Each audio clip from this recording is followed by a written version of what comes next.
It's time for the Phil Ferguson Show, only on Secular Media Network.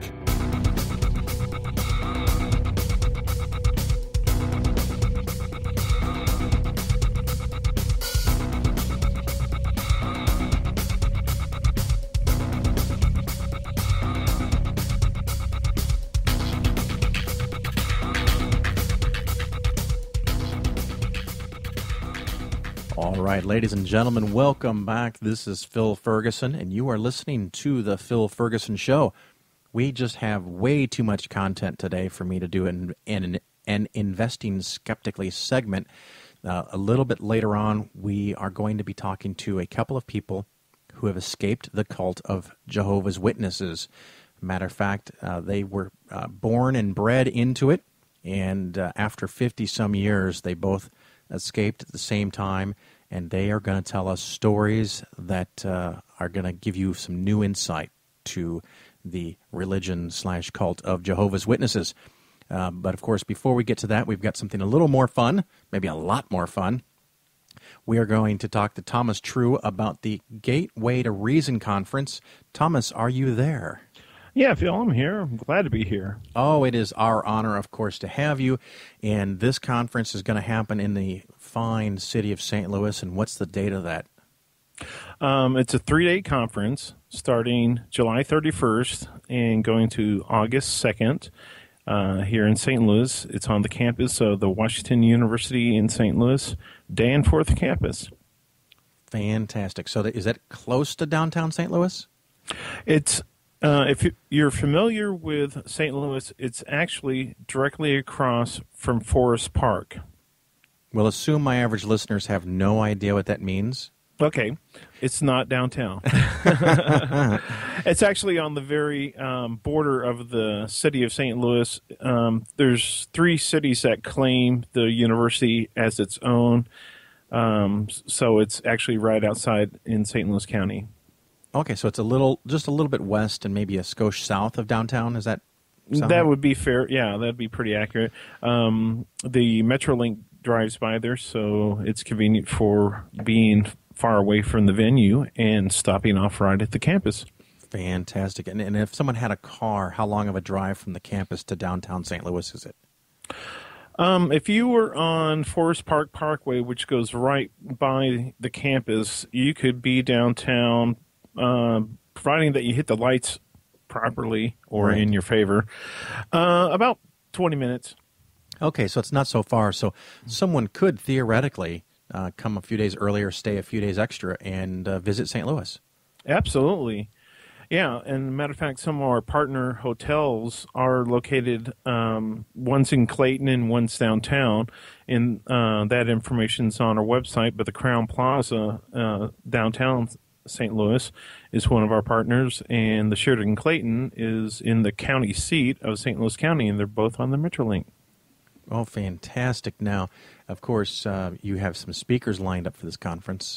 Do you have that list handy? Can you tell us Absolutely who they are? 'Cause And we know one of them already. That's Phil I Ferguson. think you might know yourself. Yeah, that's right. Yeah, Phil Ferguson. That's worth the And- price of the ticket alone. I just got to figure out what we're talking yeah. about. And that is a good deal regardless.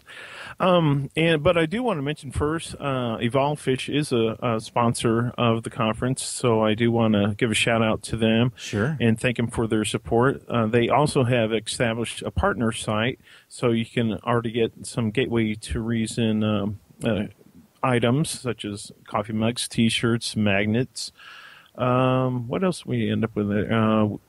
There's a bumper sticker and some other items like that, and you can click on that through the gatewaytoreason.com website, or just simply go to evolvefish.com.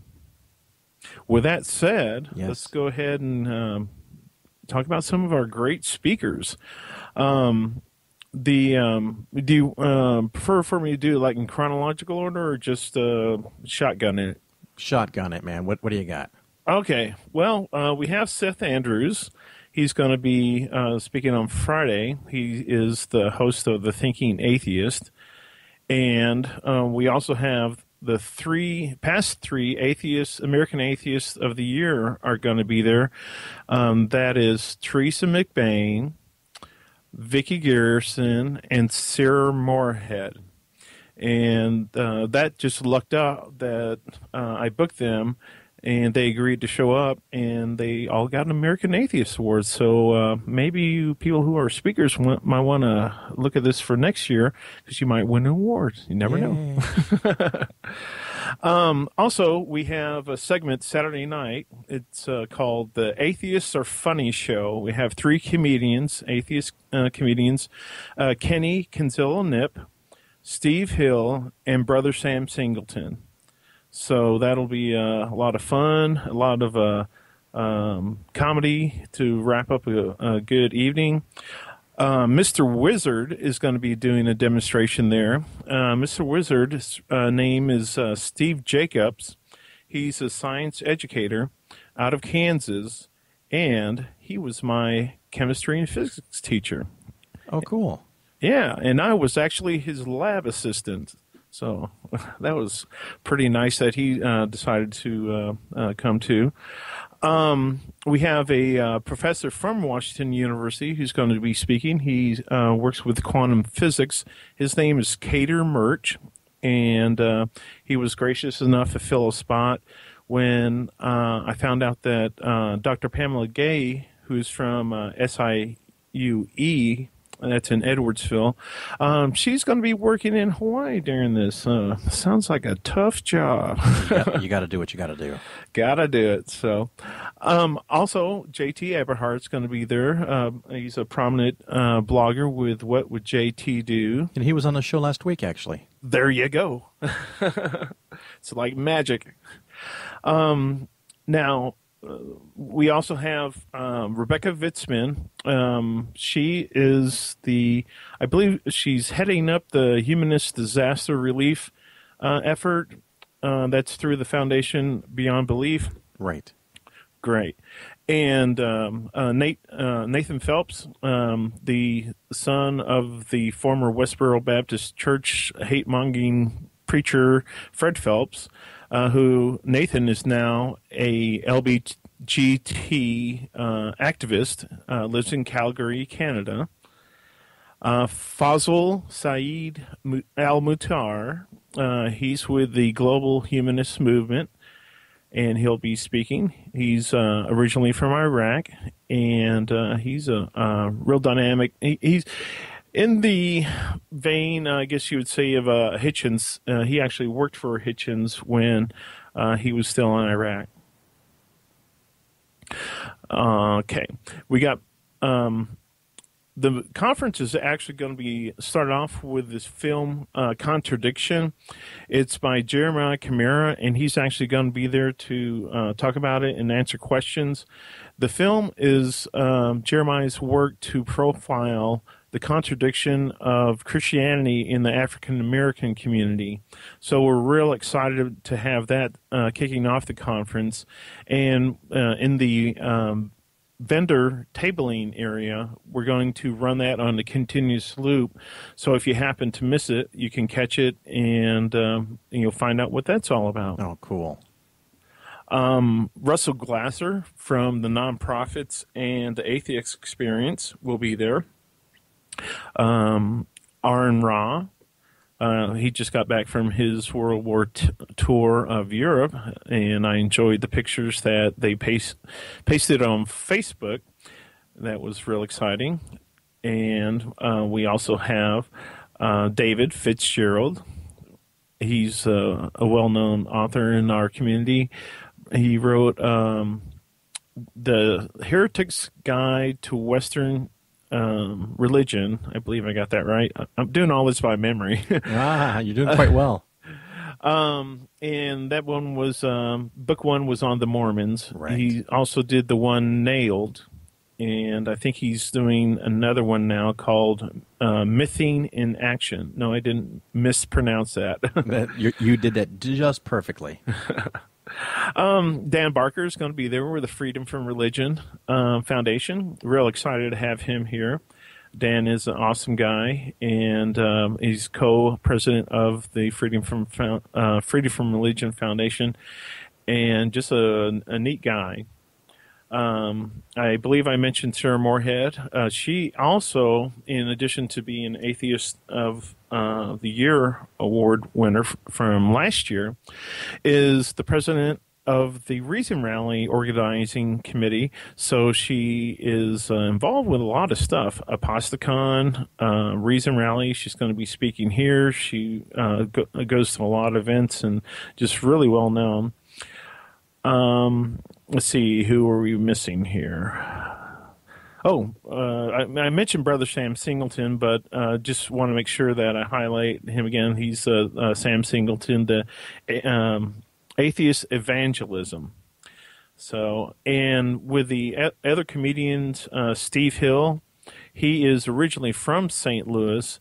Real tall guy. You won't be able to miss him. Yeah, matter of fact, Steve was on the show several weeks ago talking about the trouble in Ferguson, Missouri. Absolutely, and that's why I'm so excited. Until I went to Memphis to the American Atheist conference there, the lineup was lacking diversity with race, and I'm very glad that I got in contact with them and they were able to attend. So that's going to be, I'm very happy about that. Let's see, P.Z. Myers, the biologist from the University of Minnesota. I forget the city right now, but do you know where his school is located? Everything in Minnesota is somewhere it's close. Morris. Somewhere close to Minneapolis. Yeah. That's all there is. The Twin Cities. Yeah. So, PZ is a evolutionary biologist. He's real well known for debating evolution topics, and his blog post is, if I can say this right, Pharyngula. Pharyngula. That's his blog. Yep. Pretty close. Tracy Harris, also with the American Atheist, is going to be there. You mean the Austin group? What did I say? American Atheists. Oh, yeah. Thank you for correcting me. Not a problem. Yeah, the Atheist Experience in Austin. She also is, I believe, a cartoonist with Atheist Eve, and those are pretty entertaining if you haven't had a chance to look at their website and see her work. David Smalley, I think you may know him. I do. Is he going to be doing some kind of show? He's actually going to do a dogma debate after Brother Sam Singleton on Saturday night. Oh, fantastic. Yeah, we're real excited about that. Going to get him set up and have some fun talking and a live audience. I know he likes that. Yes, indeed. And he's also going to do, he has a speaker slot as well. So in addition to his dogma debate, he'll have actually he'll be coming on right after you. Woohoo. So This thing goes Friday, Saturday, and Sunday. Right. Now on Friday, it doesn't start until 1 o'clock. And that's when we show the film.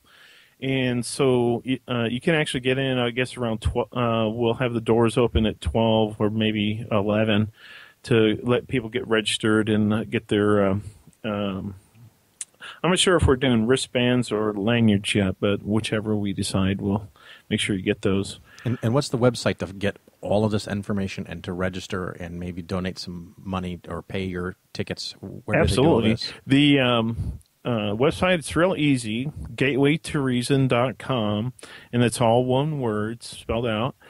And on every page, if it's not at the top, it's definitely at the bottom, a link to take you to Eventbrite to purchase your tickets. And if you want to donate some money for the cause, we'll happily take that. Since February, when I added the stat tracker, we've had over 15,000 hits to the web page, so people are checking it out. Great. Do you have any idea how big the conference will eventually be as far as number of guests? You mean attendees? Attendees. Yeah. We're looking at about 350. We are over, I think, I haven't checked the number in a couple of days, but I think we were right at 150, which, according to the organizers of every conferences that I've talked to, that's right on line with what's expected to sell out. Excellent. Any last information you want to share with us, Thomas? Because we're running long and we've got to do a commercial break here in a minute. What else you got? I think that covers the main bit. I hope I didn't leave anybody out there. Hemet Meta, yeah. Oh, gosh.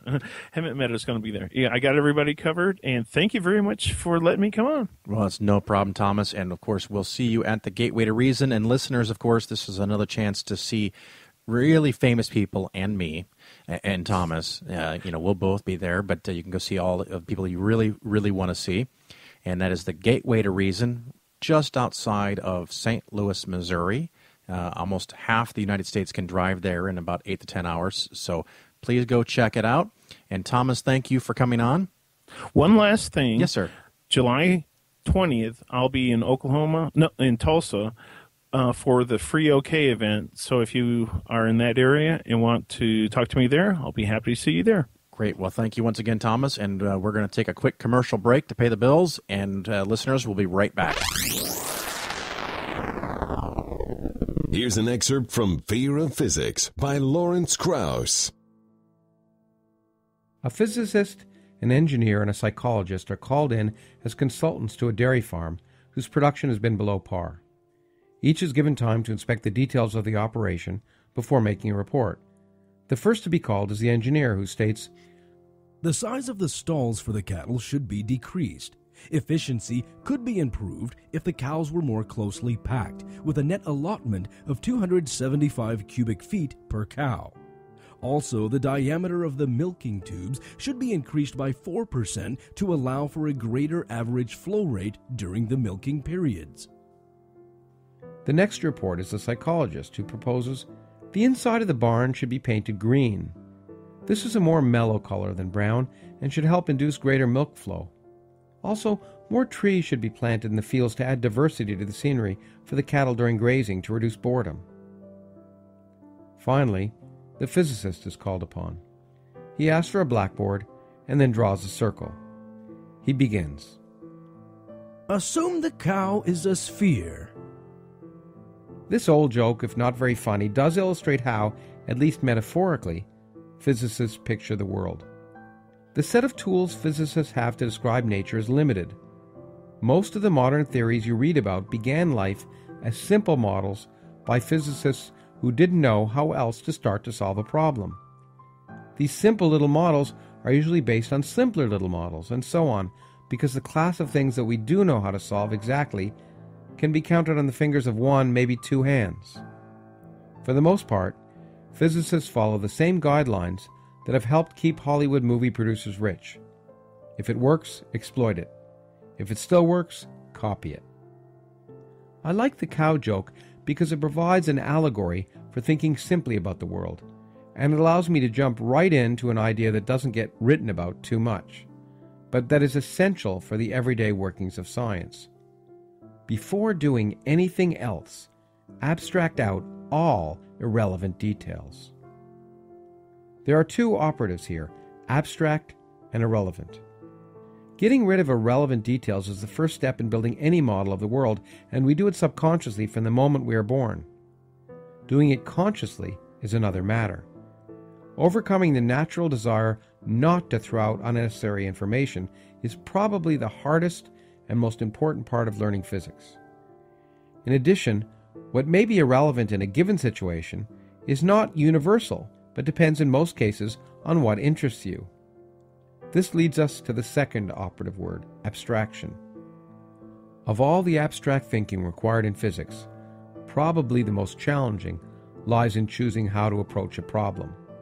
The mere description of movement along a straight line, the first major development in modern physics, required enough abstraction that it largely eluded some pretty impressive intellects until Galileo. Fear of Physics by Lawrence Krauss. Find this audiobook and many more at atheistaudiobooks.com. The facts you won't hear in church. You're listening to The Phil Ferguson Show on Secular Media Network.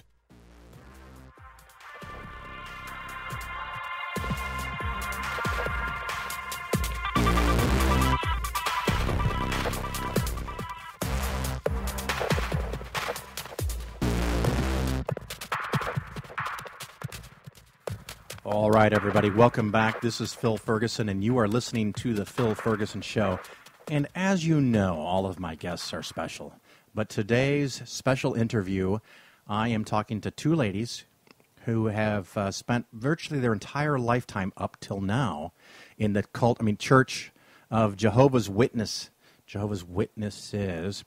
And they are Mary and Ellen, and they are joining us today from an undisclosed location because they still have family involved with the organization. Mary and Ellen, are you there? Yes, we are, Phil. Right here. All right. And first we have Mary. Say hello, Mary. Hello, Phil. And Ellen. Hi. So they are related, so their voices sound very similar to each other, but I think we're going to be just okay. And they are friends of mine, and we've met and known each other for a couple of years, but they wanted to come and talk, and I wanted them to come and talk about the secret information behind Jehovah's Witnesses. So maybe, ladies, you can first start by telling us when you started in Jehovah's Witnesses. How did that happen? Well, I was actually about 5 years old when my mother was contacted at the door. And my first memory is actually where she sat me down and explained that God did not like Christmas and that we weren't going to be having it anymore. That's the very first thing I remember. And, of course, as a child wanting to please God, I'm like, okay, that's fine. No Christmas. And my sister is 4 years younger, so she was an infant. All right, fantastic. And my earliest memories is having my mother lift me up so that I could ring the doorbell. And she would let me hand the householder an invitation to the Kingdom Hall.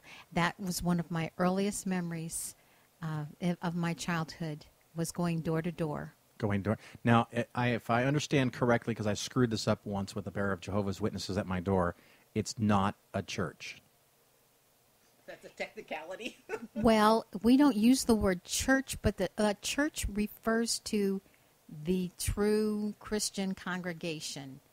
It doesn't refer to a building. It refers to the true Christian congregation, but we don't use that term. As Jehovah's Witnesses, we did not use that term. So you both entered at a very young age, because the family did, and you were in for a few years at least. I don't know if I'm supposed to give out your ages, the secret. I just left at 57 years of age. Okay. And my sister? I left at 60. Okay, so you were in for a long time. 50-plus years, and you're out. How did that start? I mean, what led to this exodus? Well, I am a collector, and I collect all kinds of things, walking sticks, cookie jars. Watchtower magazines? Now I do. But at the time, I bought a set of the old publications. In a lot of the literature, they refer to when the Bible students first started and how Charles Taze Russell and a dedicated group of Bible students came and began to ascertain what was really the truth and how false religion was misportraying what the Bible really had to say. So I bought the set of 7 volumes, which is called The Studies in the Scriptures. And I really bought them as antiquities. They were just going to be something that I bought, own a piece of history in the same way that people buy a lot of collectibles. But I decided since I had them, I may as well read them. That was a big mistake. That was a big mistake as far as the witnesses were concerned, because then I found out what they really taught in the beginning. And what I had been led to believe wasn't anything close to the truth. The witnesses had always taught me that we didn't have anything to do with pagan origins or customs. That's why we didn't even do such simple things as make a toast at a wedding, because it was holding the cup up to the gods. We didn't celebrate Christmas or any other kinds of holidays because of their pagan origins. And one of the first things I thought was interesting in the Studies in the Scriptures is how our founder, Charles Taze Russell, decided on the end times chronology by using what he referred to as God's great stone witness, the Great Pyramid in Egypt, and that the years till the end of the system of things were measured in pyramid inches, which was... Pyramid inches. Pyramid inches. You know, when you go up the passages and you go down the passages, it's 43 inches to this, and it's so many inches to that. So what you're saying is length matters. That's right. That's exactly right. And then, you know, as I continued reading the book, it was bizarro world. It was absolutely bizarro world. So I realized then that either what they were teaching at the time was a load of junk, or what they were teaching now was, because both could not be true. Both could not be true. And at some point, apparently, it entered your mind that maybe then and now were junk? Yes, because it made me develop a critical way of thinking of now I wanted to see if this were true, then what about and I just began to research constantly. I bet I spent 60 hours a week researching the old materials. I obtained copies of every watchtower and awake that had ever been printed from 1879 on. I mean, I was deep into this. And do you have a full set now? Or I close to do it? have a full set. They're not all in hard copies, but I have them scanned into my computer. Oh. So anybody who goes, well, they didn't really say that. Oh, no.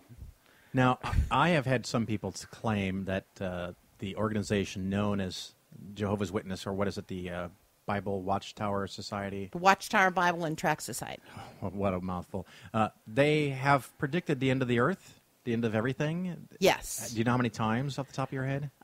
They predicted that Christ came in 1874, and then in 1879 it would happen, that it would happen before the turn of the century, that it would happen by 1914, that it would happen in 1925, that it would happen around 1940-ish, because people were told, don't get married, do not have children. There is not time. And then in my lifetime in 1975. Now, they just changed their teaching again recently, actually twice in the past few years, because the teaching had always been that the end of this system of things would come before the generation that saw the events of 1914 happen, before those people died. Now they changed it to where there was going to help me out with this, Mary, because I'm getting tongue-tied.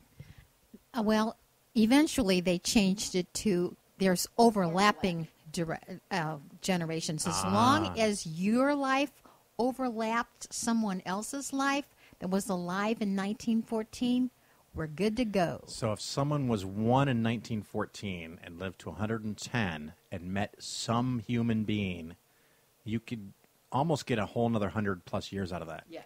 That's their game plan. That's very clever. Well, they have to do it now because, you know, it's been 100 years since the end of the system of things. Yeah, I mean, they're you got to come up with something. They're running out of time. Now, they're running out of time. If I recall correctly, 1975 was called Come Alive, and 75? Stay Alive. Stay Alive. Always thought it was Come Alive. Stay Alive. Stay Alive. Stay Alive. And that had nothing to do with the movie, Staying Alive. No. I would have made that joke many years ago if I had known the name correctly. But they praised people for selling their homes, canceling their insurance policies, quitting their jobs, postponing surgery because you didn't need all these things. It was literally going to happen any day. And people have gone blind. I mean, they did irreparable damage to not only to their body from postponing things that they needed, like, you know, one person I know, they didn't get a cornea transplant. And then it was kind of late. And back then in the 1970s, they didn't have, you know, as good a medicine as we do now. And how old were the two of you in 75? I was 25. Okay, so you're not a child. This is as an adult. No, I was an adult, and I had children of my own. And what was the reaction when 1976 came around?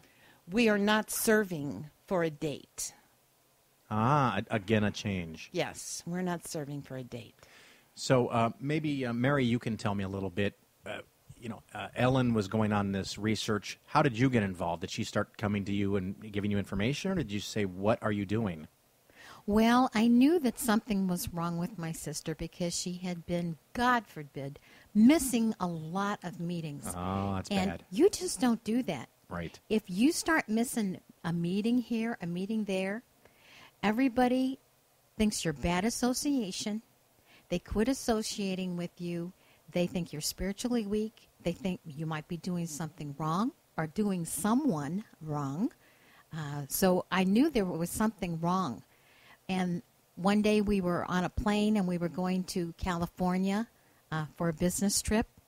And she felt that as soon, because she knew there was a good chance if she told me she was leaving, that I would shun her for the rest of my life and never talk to her again. So she was terrified because we've always been very close. We share all information. You know, if we sneeze, we know it. Each other, we're just very, very close. And she was afraid I'm going to lose my little sister. Right. And she's always taken care of me. She's always been such a good big sister, and she was terrified to tell me. So she got me on a plane where she knew that I was trapped.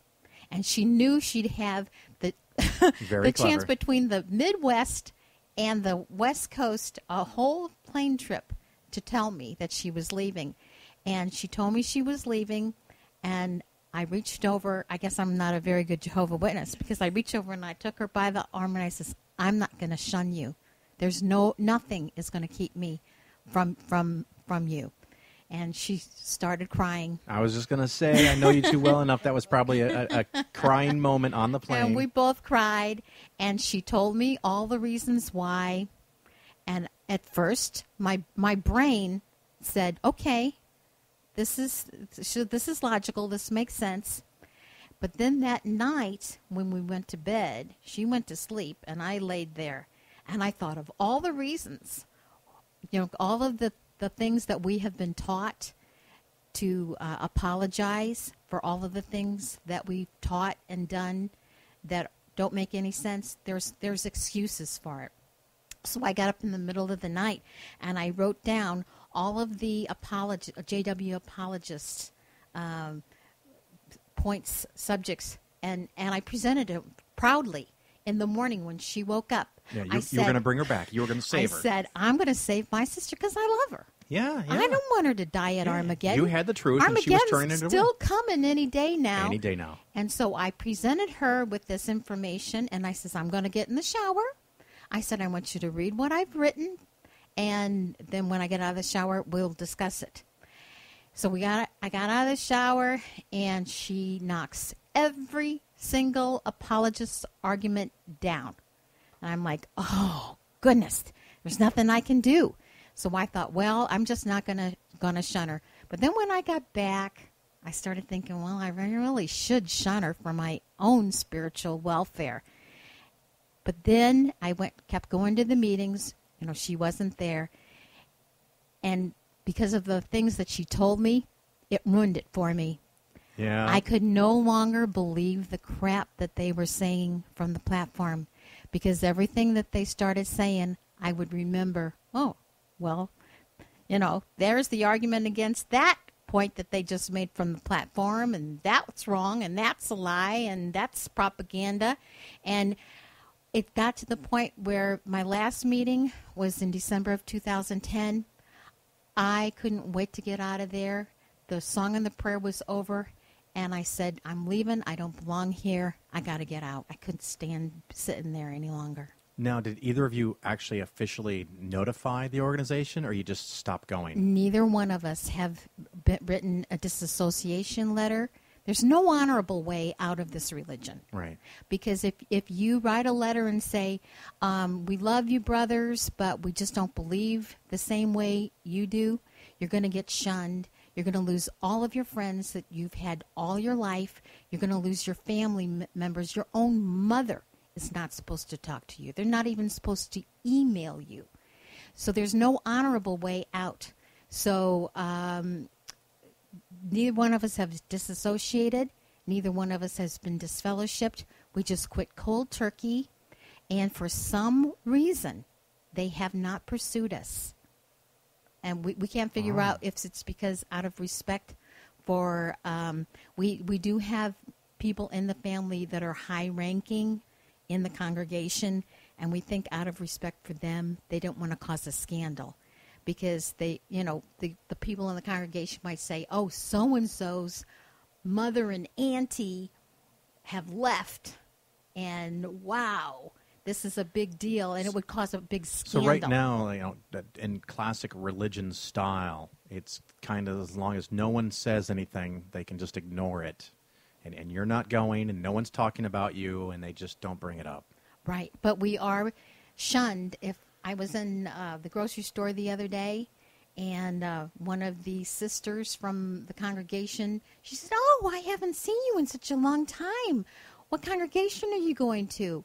And I said, "I don't go anymore." She goes, "Have a nice day." And she backed her cart away and walked away. Oh, it's too bad you couldn't say, you know what, let's talk over coffee on an airplane.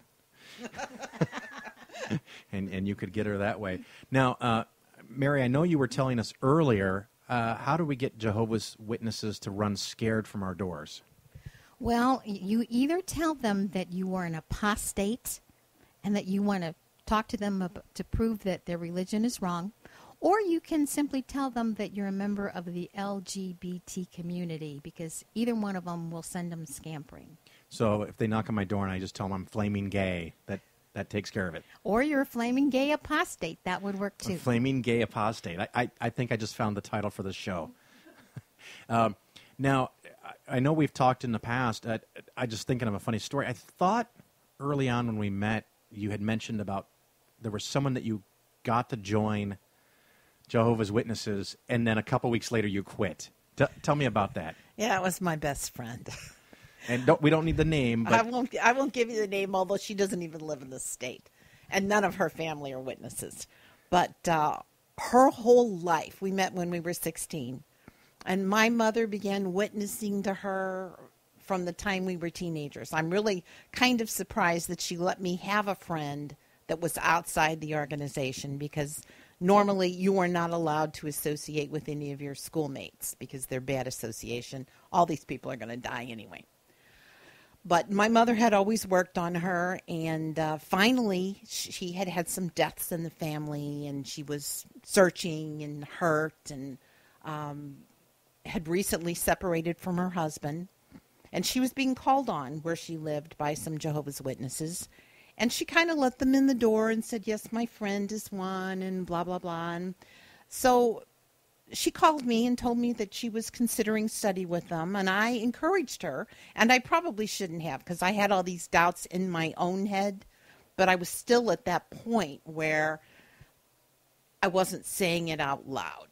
So time goes on, and I'm giving her, she's asking me questions about, well, what about this? What about the disfellowshipping portion of it? And I told her what a blessing it was from Jehovah, that it was a wonderful thing, the disfellowshipping provision, because it helped bring people back into the truth. They had to have a reason to do it. So I just kind of, made her fears, tamped them down a little bit. And she got baptized in May. And that following September, just a few months later, I called her up and said, "Hey, I'm out." She was kind of ticked. Oh, are you still friends today? Yes, we are. and so she probably didn't survive 6 months in? No, no. And they don't talk to her either. Do you want to hear the story as to why she left? Yeah. Please tell us. Okay, so she is sitting in her little rural community kingdom hall one day, and the circuit overseer, who is the big head honcho, he's like an archbishop or something like that, was speaking in the kingdom hall. And there's a young mother there with 2 little screaming kids. And the circuit overseer said, "Sister, would you please remove those children from the auditorium?" And he paused, and she was humiliated. She was the young mother was in tears. Here she was coming to the kingdom hall to hear his talk, and he actually told her to leave her with her 2 little children and leave. Well, our friend remembered the scripture where Jesus said, "Bring the little children to me." And she said, "What a hypocrite. How could this possibly be God's organization?" So the next week she was out in service in a car group with a bunch of sisters. And the one woman was lamenting about how her daughter had been disfellowshipped and she couldn't talk to her anymore. And our friend said, "There is no way in the world that I would ever not talk to any of my children." And it got her to thinking, This can't be God's organization. Then they had another Watchtower study about the governing body, how this governing body in New York runs the entire organization. And while she was studying with these Jehovah's Witnesses in that rural town, she had mentioned that she couldn't believe that the Catholic Church was the true church because of the Pope. She said, how can one man dictate to all of these people how a religion should be run? And she had kept emphasizing how she didn't agree with the Pope and that whole structure. And here she finds out that Jehovah's Witnesses are very similar to the Catholic Church, except instead of having one Pope, there's a group of men. Right now it's 7 men in Brooklyn, New York, that dictate everything that all 7 million Jehovah's Witnesses have to believe, when, where, and how they have to believe. And so she fell out immediately. And that was that. Now, do you happen to know if that friend is Christian today, or did she? No, actually, she has become a skeptic. Okay. It's another win. Gosh, so many questions. Let's talk about family. And we don't want to give any details that are going to get you in trouble, but tell us about how each one of you has had trouble with family, at least what you feel comfortable with. Well, I have a daughter that lives out of town, and she's very loving and very sweet. I have always been an exceptionally generous and loving mother. She knows she's supposed to shun me because I went and presented all of my information to her, and she cried and got teary-eyed, and she was miserable for about 3 months. And she said, I can't shun you. You're my mom. I love you. And we made an agreement that as long as I don't badmouth the Watchtower Society, that I can have visitation with her. So I can come see her, but it's limited visitation because her and her husband have an agreement that I can't be alone with my grandson because I might, say something bad about the religion. So I'm not allowed to the other grandparents can have him over to spend the night, but I'm not allowed to be alone with him overnight. So it kind of hurts. But I will do anything I figure if I can work on her very slowly and show her that I'm happy and that nothing horrible has happened to me, that hopefully I can get her out. So I'm willing to abide by those rules in order to have a relationship with my daughter and my grandson. And my sister has a totally different outcome with her child, and I'll let you, Ellen, explain that. Well, I had 2 grown sons. And actually, when I decided to leave, I decided I was going to pick off my family one at a time in a specific order. So I went for my sister first. I thought maybe she was low-hanging fruit.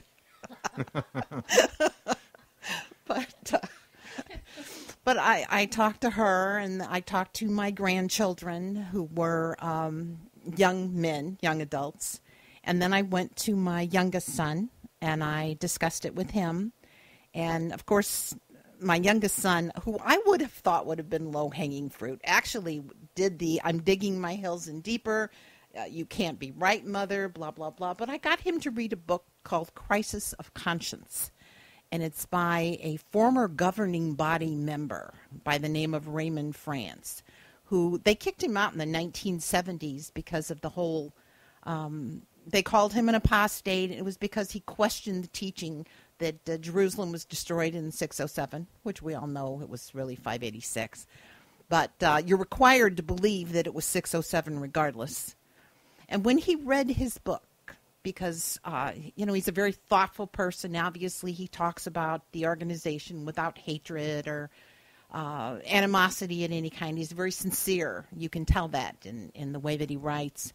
And so he was very impressed by that, and he got to thinking about what I said and about what the book said and asking questions to himself and doing his own research, and realized, no, this is not the truth. Now, my oldest son, who I was very close to, but we're a very close family, he was an elder in the congregation. He is currently serving at the headquarters. And when he found out, he has totally rejected me. I mean, he will not send me an email. My last conversation with him, and you have to understand, he loves me. He was in tears. He's a grown man in his mid-40s crying because he said, Mother, I can't talk to you anymore, because he believes that's what God wants. And so I'm to notify him if, like, I fall into ill health or, I become destitute or something, but we cannot exchange. He will not even read my emails. So he rejects me. I'll probably never see him again. That's his age is basically mine. I can't fathom just spontaneously not. Right. I mean, anyone who talks about religion bringing together families. All right. Well, let's do something less sad for a few minutes. Give us some nomenclature. What are the titles? What are the positions? Who's in charge? What's the ranks? How does that all work inside of the Kingdom Hall and the organization? Jehovah's Witnesses would have you believe that there is no clergy class, but actually there is. It's very stratified. There is the unbaptized publisher, which could be a family member or a person who is being studied with. And then you're a publisher, which means you are allowed to go door to door and turn in your time to the organization so that they get to, say, well, we witnessed this many hours. So the people that come to your door are called publishers? They're called publishers, and they are counting every minute of the time that they are out in field service. Now, most of them, truthfully, aren't that crazy about being out in field service, so you take a lot of coffee breaks, and you go in car groups where only 2 people get out, and the rest of them sit in the car. I know it's cold, but I don't know too many Jehovah's Witnesses who love that part of the preaching work. So there's publishers, and then there are auxiliary pioneers. Now they're mini pioneers. You only have to get 30 hours a month in. An ordinary publisher must get in 10. If you don't get in 10 hours a month, you are not in good standing. So there's the mini publishers, and then there's the regular pioneers, and they are required to get in, I believe, 90 hours a month, door to door. Wow. That is what my son and his wife were, in addition to his responsibilities as elders. And then there's the ministerial servants, and they do things like maybe handle the books or distribute literature, at the counter, or handle the microphones, give some minor talks. And then there are the elders in the congregation, and they are the body that looks out that shepherds the flocks. They have a secret book called an elder's manual that regular publishers are not given copies of, and that if an elder steps down, he has to turn his books in. Of course, there's, always people on the internet sharing those books. Those are available if you want it. If you want it, you can find it. But there are things in that publication that would raise some eyebrows among the people in the congregation. Then above that, there are circuit overseers, and then there's district overseers and regional people, and it goes on and up until you get up to the governing body. And what those men decide, that is what you must believe. If they change their mind, then you must believe the new teaching. And if you continue to believe their old teaching, you are now an apostate. So you have to change when they tell you. It sounds like to change. 1984 and George Orwell, where they just on a dime say, now you can get a blood transfusion, now you can't. Now you can have surgery, now you can't. Oh, that's exactly what it is. I mean, they have changed their opinion on so many different kinds of topics, and so many of them are out of bizarro world. And I'll give you an example in that. Well, what I'll do is, let's come back to medical. We're going to take a commercial break because we're having such a great time here, but we do eventually have to get commercials in, so just hang on a second, and we'll come right back to medical issues. Hi, this is Phil Ferguson with Polaris Financial Planning, the home of science-based investing. Over the years, Polaris has sponsored many secular events, things like Aposticon, Skepticon, Foundation Beyond Belief, and American Atheist Conventions. And of course, Polaris was the only corporate sponsor for the Reason Rally. and I am proud to now announce that we are a major sponsor and part owner of Dogma Debate and Atheist Audiobooks. Once a month, you will hear me on Dogma Debate, shining the light of skepticism on the investment industry. And if you have any questions about investments or an old 401k that you need to roll over, please contact me at polarisfinancialplanning.com. Remember, 10% of Polaris's gross revenue goes to promoting a secular worldview. So you're not just getting better investments, you're changing the world. Polaris Financial Planning, it's where reasonable people choose to invest. You're listening to The Phil Ferguson Show on Secular Media Network. Founded in 2006 for the purpose of realizing one man's vision, the Richard Dawkins Foundation works to remove the corrosive influence of religion in education and in the public square, while also working to eliminate the stigma that surrounds atheism, secularism, and non-belief. People should be free to express their non-belief without risking their jobs, businesses, relationships, and community standing, because continuing to allow attacks on science, climate change, medical advancements, and sex education has real-world consequences for billions of human beings beyond the discomfort of a few. Freedom for scientists, health and climate researchers, and ordinary human beings to work in understanding our universe and subscribing to an evidence-based world without the interference of religion is paramount if we are going to have a healthy future or else succumb to the darkness of ignorance and despair. The Richard Dawkins Foundation is committed to changing our culture, and you can help by joining, donating to, or volunteering for the Richard Dawkins Foundation at richarddawkins.net/donate, or you can sign up for their newsletter at richarddawkins.net/subscribe. Reason, Science, Progress. The Richard Dawkins Foundation at richarddawkins.net. Get your science on with Cara Santamaria every Wednesday at 6 Central on Dogma Debate. Only on Secular Media Network. Say that I need to be saved. Say with me, the devil got his way. I want to know how when you are praying, when you are doomsdaying, how you think you know that someone is listening to what you are saying.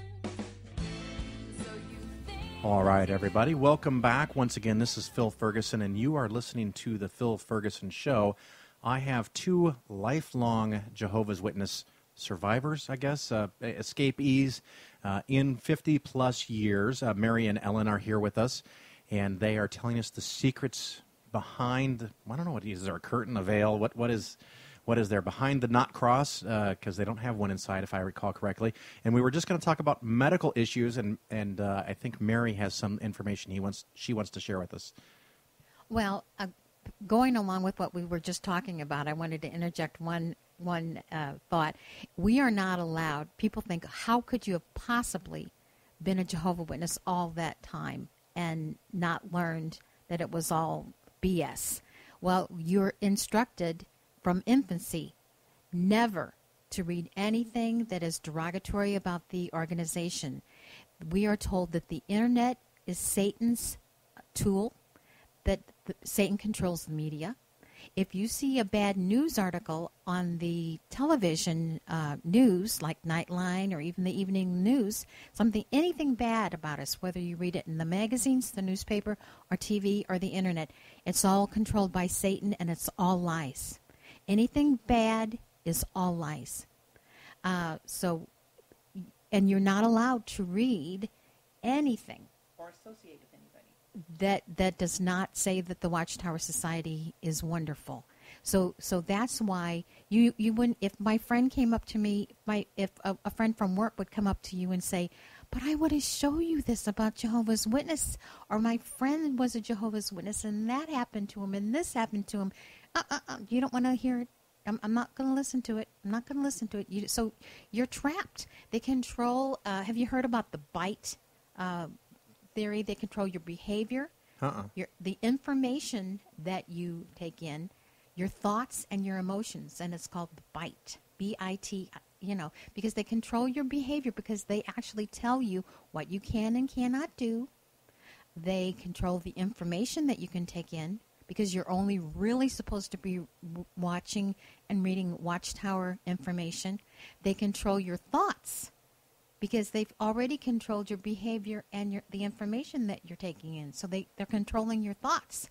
And they control your emotions. They have you convinced that if you walk out the door of that organization, that you're going to become a crack addict, that you're going to be taking orgies, you're going to be worshiping Satan, you're probably going to get killed, you're going to go down into the abyss. You're going into Satan's world. In fact, there's a scripture that says that Satan is roving about like a roaring lion, seeking to devour somebody. I think it's in 1 Peter.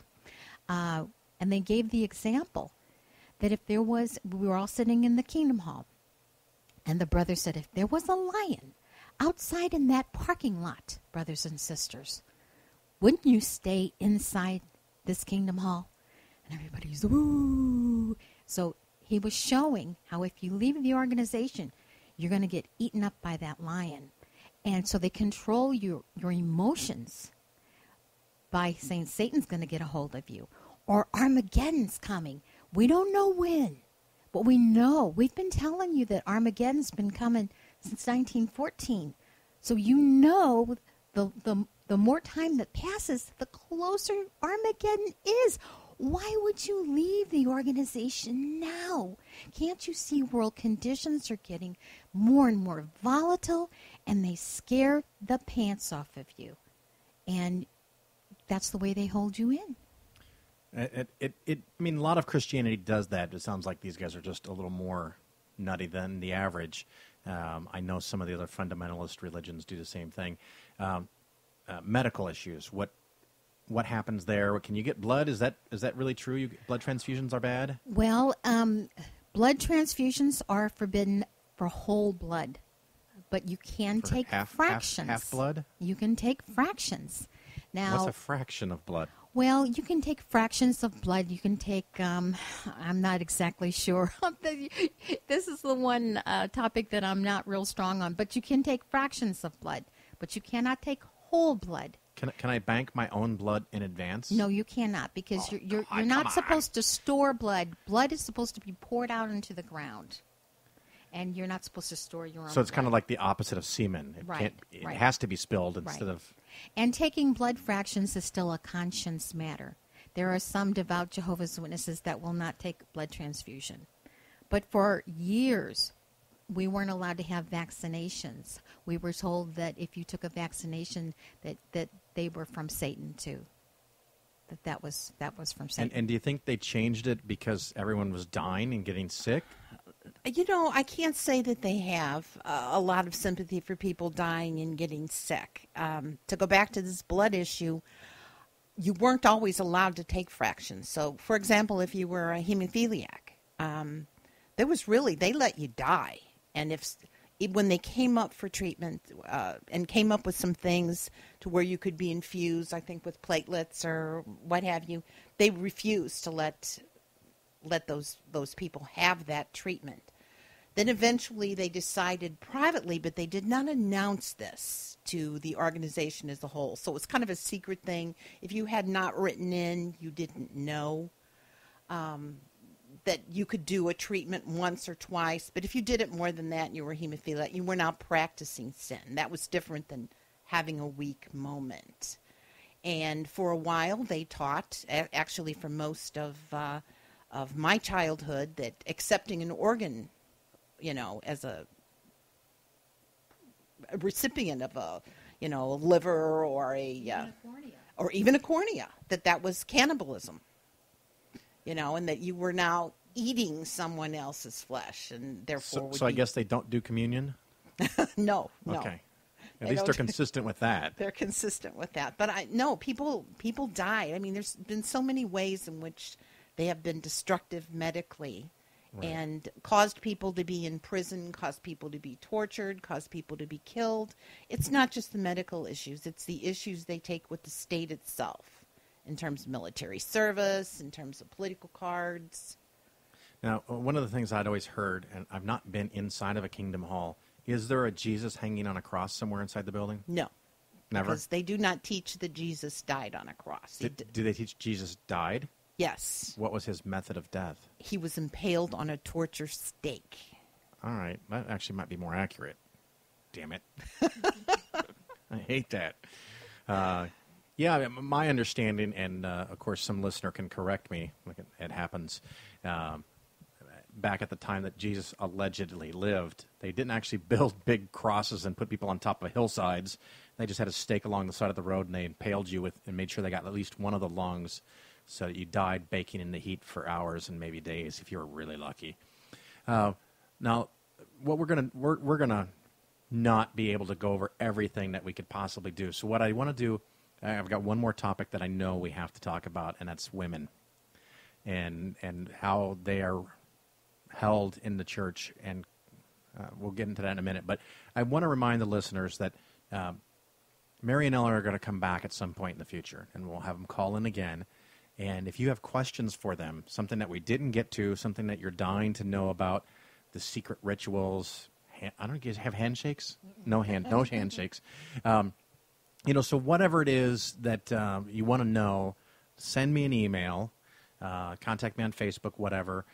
You can also sign up and like the show, the Phil Ferguson Show on Facebook, and you can put in those questions, and we'll put them in queue for the next time these two wonderful ladies happen to come again. But now I want to get into a subject that I know is very important to both of you, is what about women? What is the place for women in Jehovah's Witness? Is it all good? Are they respected? Are they protected? Talk to me. Well, they claim that they respect and honor women, but their actions belie the whole thing. You know that the Bible is very misogynistic. I've heard rumors. Yeah. Well, there's a joke that the only stick that women can hold a stick. They have poles that they carry the microphones around on sticks so that they can reach the people who are commenting. Yeah. So the men can know that. The men can hold the pole with the microphone on the end of it, but the only stick that a woman is allowed to hold is if it has a mop head on the end of it. So we're allowed to clean. We have the privilege. We can clean the Kingdom Hall. We can support our husband. We can iron his shirts and press his suits and everything, but we're not supposed to teach from the podium. I'm just getting this vision. We'll go back to that. So inside the Kingdom Hall during a service, is it called a service? Well, the meetings. The meetings. To get comments from people, they have a microphone on a stick. Right. Now, is that everywhere or just what your experience was? Well, any modern hall does. Okay. And so someone would walk around with that stick. With a microphone, a cordless microphone on a pole so that you could reach people that are sitting like 5 or 6 seats it sounds inside pretty good, the aisle. But a woman could never be allowed to do that. Well, we're not supposed to have that. No. Not that privilege. Okay. We can mop the floor and clean the toilets. Yeah. I'm not surprised by that. But okay. And we are allowed to give talks, but we're not supposed to teach directly to the congregation. When we give talks, we sit at a table, and we're assigned an assistant. Another sister comes up and sits on the platform with us, and it's like a little scenario, like a little tea party. And she says something, and then you lead her into a scriptural discussion and show her from the Bible how Jehovah's Witnesses are true, and then it ends up with her accepting a Bible study and accepting an invitation to the Kingdom Hall. But we're never giving prayers. If a woman has to give a prayer at a meeting and there's no brother present, she's supposed to put a headscarf over her head. She's supposed to have a head covering. She's not allowed. Well, it is in the Bible. If it was just a bunch of women there, then the woman that's giving prayer is supposed to put a headscarf on. If there's all women there? Even if there's all women there. Okay, so if there's one man... Because she is taking a headship position, Phil. Temporarily. Yeah, she's assuming a male, a position that ordinarily would be given to a male. And we earlier talked about all the levels of the organization. I assume that virtually all of those are men? Yeah, women can pioneer, and they can special pioneer. Some do serve at Bethel, but there are no women circuit overseers. What does that mean, at Bethel? At Bethel is where the headquarters are. Okay. Up in New York. Women can go out in service, and we can be pioneers and special pioneers There are some women at Bethel, but we cannot be ministerial servants, elders, circuit overseers, district overseers. There are no female governing body members, no branch office overseers, no, and you cannot give up and give a talk before the congregation. And the magical 7 at the top, no women there, I assume? No women there. Okay. Now, in the family, it's a delicate subject, so forgive me, but I think the listeners want to hear this, or I think they will want to hear it. What happens if the husband is abusive? The woman should be submissive to her husband at all times, the Bible says. So if she wants to save his life, she's supposed to try to find out what she can do to correct her behavior. It's her fault. So that he doesn't hit her so often. Maybe she should pray more. She might be able to go out and service more, might cook him better dinners, might please him better, be more submissive to him in the bedroom. Do whatever she can to make him happier so he won't hit her so often. Doesn't that sound like a good idea? Well, hitting less is good. Hitting none is better. It is not grounds for divorce. So what would happen to a woman if she comes into the Kingdom Hall and goes to an elder and says, my husband, boyfriend, whatever, is beating me? Well, she would be looked at closely to see if she is doing everything she's supposed to be doing as a wife. But they would agree to meet with her husband and tell him not to. And if it does get severe enough that he can be disciplined, he could be disciplined. But that really what does that mean, happen. severe enough? I mean, we're talking cigarette burns on the face? I mean, yeah. If he really knocks her around, hospitalized her, he could get disfellowshipped for that if it was bad enough. But if he's just smacking her around, well, that's permitted. That's tolerated. It's not. They don't approve of it. It's not taught. No, it's not taught to do that. They don't say it's okay, but it is tolerated. And how about abuse within the organization? The leaders and kids? Well, there is something called the 2-witness rule, and that has made the news a lot lately. Say an elder comes up to a family and he says, I'd like to work with little Jimmy this afternoon in field service. Well, naturally, the parents are going to be honored that an elder wants to work with their kid. So they're not going to say no. They're going to say, oh, look, our son has been invited to work in field service with brother so-and-so. So they let you go out. Well, brother so-and-so can take little Jimmy to his home and molest him or rape him in some way, abuse him. And little Jimmy is told that, if he goes to his parents, because he doesn't have 2 witnesses, it's slander. So now, 2 witnesses, am I assuming it's as bad as it is? They has to have 2 witnesses in addition to the kid? Well, if the kid is little, who can trust a little kid? Yeah, I mean, what do they know? He has to have 2 witnesses. If he goes and he tells anybody that this elder forced him to kiss a certain body part, then he could be reprimanded for slander. And he could be shunned by people in the congregation that don't believe him. So it's very serious. There have been court cases about it that's gone to court.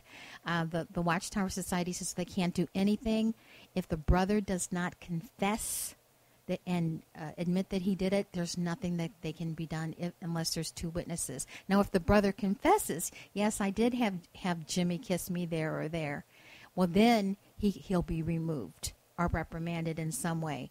But if there's not 2 witnesses and the brother denies that he abused that child, there's nothing that they're going to do about it. And so generally, I assume like other church organizations, they handle that all in-house? They don't go to the police? They discourage you from going to the police because you're bringing reproach upon Jehovah's name if you go to the police.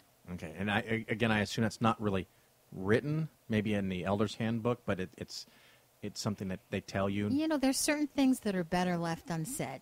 Yeah. And these are just these kind of rules that nobody really puts them in print. Nobody ever comes out and says it, but you know that those rules are in place. It's just like if in the case of a woman who is abused by her husband, she would bring reproach upon Jehovah's name if she went to the police. And I've had this personal experience. My husband came home drunk one night, and he hit me. And I said, "Are you going to stop? Is this going to be it?" And he goes, "No, I'm going to keep this up all night." So I called the police. And the police came, and they saw the red mark where he hit me, and they carted him off to jail. And I told the elders about it, and they said, "We really wish you hadn't done that. You're bringing reproach against Jehovah's name. And next time he hits you, we want you to call us instead of the police." That's unbelievable. I mean, I guess it's not unbelievable. It's unfortunate. What happened to him? I mean, is he out of the picture now? Well, he eventually, he suffered from bipolar disorder, and we divorced because I was afraid that he was going to kill me. And that's a pretty good reason for divorce. Well, he was threatening to kill me. He made very veiled threats. He never came out and said he was going to kill me. It was always very vague. Like he would walk around the house at night in his boxer shorts with the long butcher knife, and he would just go around and turn out all the lights, holding this big, huge butcher knife, and just walk around the house. And I just sat there on the couch and just watched him walk around the house with this big butcher knife. Now, things like that. May I say, holy fuck! I don't think that's very veiled. And one day he pushed me against the wall and he says, "Do you really think I'd need a gun to kill you? I could kill you with my bare hands." Now that's what I consider. I don't consider an outright threat. I thought that was a very veiled threat, but the elders didn't think that was credible. Yeah. I'm going to go with, and listeners, let me know if you disagree, but I'm going to go with that wasn't veiled. The elders said that they weren't concerned about that. Yeah, why would they be? You're a woman. I mean, you can't even hold a microphone, for God's sake. When I left him, they accused me of being vengeful and aggressive because I took my furniture. Oh, my God, the furniture. I took my furniture and my daughter's furniture with me, and I moved out, and they thought I was vengeful and aggressive and that I should have left everything with him. And you should have been, in a box? They didn't really care what happened to me. Yeah, I got that impression. Veiled threats. I think you have some residual damage from this organization if you think that's veiled. I'm working my way through it. Yeah. What else would you guys like to talk about? We've got another 5 minutes maybe if we want, but it could be a good stopping point, or tell me stories. We could go on and on. All right. Well, this seems like a natural break point, so what I'll do is I'll thank Mary and Ellen for coming on the show. By the way, it's the Phil Ferguson Show. I can't say that too many times, can I? And, of course, at the very end of May, actually, it'll be too late by the time you hear this, so forget that I said that. I'll just be getting back from the Kentucky Free Thought Convention in Lexington, Kentucky. But in mid-July, I will be at the amazing meeting, which James Randi has said it would be his last official presence as James Randi, I guess, as the figurehead for the organization. I'm sure he might be there in the future. So I'm hoping it is going to be maybe 2,000 people. I'll be tabling there. So if you can make that, that'd be great. And, of course, at the end of July, Gateway to Reason, and August 22nd, I'll be back in St. Louis for the St. Louis Skeptical Society. So everybody, once again, thank you for listening. Let me know what you'd like to hear from Mary and Ellen in the future. Ladies, thank you again so much for being on the show. It was our pleasure. Our pleasure. Thank you again. And everybody, have a good night, and we'll see you next week.